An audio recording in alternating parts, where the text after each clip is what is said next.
সুপ্রিয় দর্শক, আমরা আছি এখন আমাদের প্রিয় নদী ভোগাই নদীর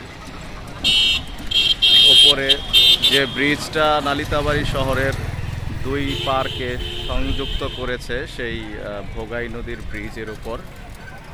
নদীর এই দিকটা ঠিক উত্তর, হিমালয়ের পাদদেশ থেকে বয়ে আসা নদী এটা, আর এই দিকটা ঠিক দক্ষিণ দিক। দক্ষিণে নদী অনেক দূর প্রবাহিত হয়েছে, আর এটা হচ্ছে আমাদের ভোগাই নদীর ওপর যে ব্রিজ।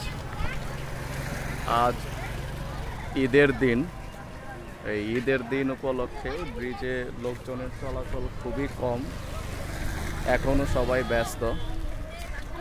অল্প কিছুক্ষণ পর এখানে অনেক লোকজনের সমাগম হবে।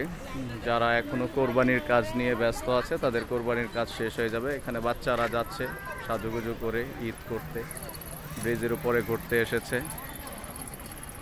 আবার ঠিক এই পাশটায় কিছু তালের আটি নিয়ে বসেছে, ঈদ উপলক্ষে তালের আটি বিক্রি চলছে। যারা ওই ঈদে ঘুরতে আসবে, ঘুরতে ঘুরতে ক্লান্ত হয়ে যাবে, তারা এই ঠান্ডা হওয়ার জন্য এই শীতল তালের আটি খেতে পারবে। ধন্যবাদ সবাইকে।